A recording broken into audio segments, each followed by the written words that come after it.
So, we recently came up with a couple of smartphone buy guides for 2022, and today I will be going through my top picks for the best budget phones of 2022 so far. And by budget, I mean those under 30,000 rupees here in Nepal, or 15,000 rupees in India, or about $200 in the international market. While there are plenty of options in this particular price bracket, it's hard to pick one as the best choice for you. A part of it also has to do with the recent trend of 5G smartphones. With chipset makers now focusing heavily on the 5G markets, smartphone brands have the dilemma of going with either a new yet expensive 5G chipset or a comparatively older but cheaper 4G chipset. As a result, smartphone brands have fewer chipset options to work with, which makes them harder to distinguish their phones from the competition in the same price segment. Because of this, you will see a lot of phones in this list with the same chip, same camera sensors, and other specs. Even so, I have tried my best to discuss the good and the bad of each one of them to help you decide which one fits your needs the best. Okay, with that out of the way, let's kick off this list with the Realme 9i. It is by far the best looking phone in this price range, so if looks matters to you, you should definitely consider it. This prism blue variant turns purple when light falls it at an angle, which looks pretty cool if you ask me. Up front, the Realme 9i sports a good quality IPS LCD screen, which when coupled with the phone's stereo speakers offers a decent multimedia experience. Battery endurance is also quite good here, mostly thanks to the power-efficient 6nm Snapdragon 680 processor and the big 5000 mAh battery. But having used a couple of Snapdragon 680 powered phones, what I can tell you is that gaming is not its strongest suit. And its cameras are not great either, plus it also misses out on an ultra-wide angle lens. So if Realme 9i's drawbacks don't work for you, then maybe you should consider the Realme 9 4G, which brings a 90Hz Super AMOLED display, an in-display fingerprint scanner, Android 12 experience right out of the box, and Samsung's latest 108 megapixel camera. These features are tempting, especially for just a couple of thousands more. Okay, next up I have the Redmi Note 11. Looking at its spec sheet, you will find some parallels to the Realme 9i in terms of processor and other hardware. However, this one features a 90Hz AMOLED panel, which not many brands are offering under 15,000 Indian rupees. So if you intend to use this phone primarily for multimedia, the Redmi Note 11 is an excellent option. The stereo speakers on this phone are equally impressive as well, and so is the battery endurance. But if you have watched our review of the Redmi Note 11, you know that the frequent MIUI bugs kept me from recommending this phone. That being said, the whole MIUI bug situation is a lot better now thanks to a row of updates it's received since. But it still is far from perfect, and what's unchanged is the camera performance, which I still find pretty unreliable.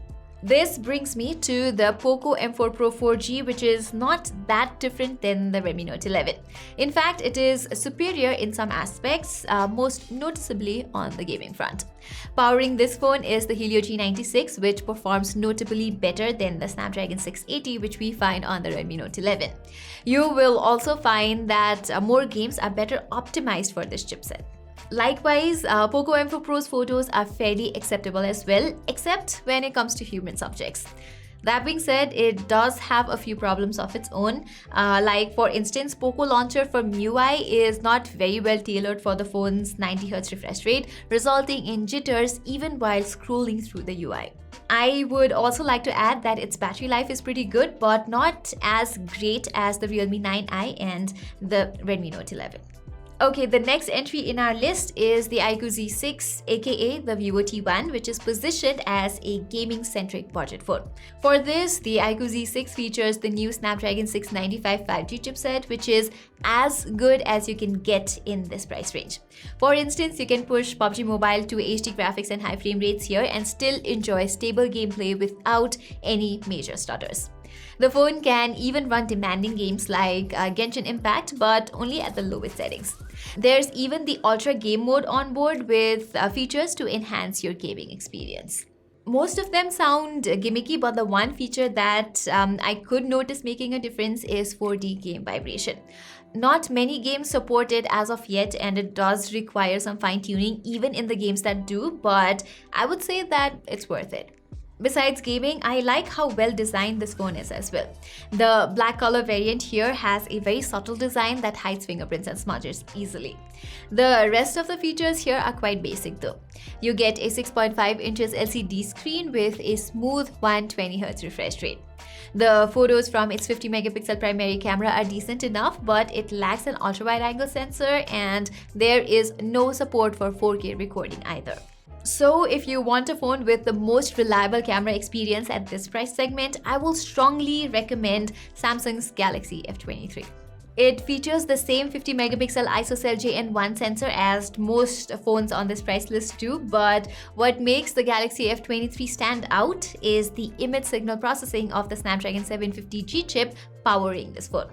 Pair that with Samsung's optimization, F23's photos have much better colors, contrast levels, and dynamic range compared to its competition. And it's the only entry in this list that can shoot up to 4K 30fps videos, that too with decent stabilization. Apart from this, the 750G is a tried and tested chip that will handle your day-to-day activities and most mainstream games just fine. In terms of software, this phone boots on Android 12 out of the box, but Samsung even guarantees 2 generations of OS updates and 4 years of security badges. Also, Galaxy F23's support for 12 5G bands means it's the best option for future-proofing when 5G eventually rolls out in this part of the world. To compare, the IQOO Z6, which is also a 5G-ready phone, only has 2 5G bands. Then again, the Galaxy F23 does fumble a little when it comes to the display, since Samsung has gone with a TFT LCD panel here, which is a big step back from the Super AMOLED panel on its predecessor. Also, the company is not providing a charger inside the box, and you will need to invest around $20 on the charger itself. So there you have it, guys. These are my picks for the best budget or lower mid-range smartphones of 2022. Do comment down below if you think we have missed something, and don't forget to subscribe if you don't want to miss similar buy guides as well as reviews in the future. Till then, I'm Pratima, and see you soon.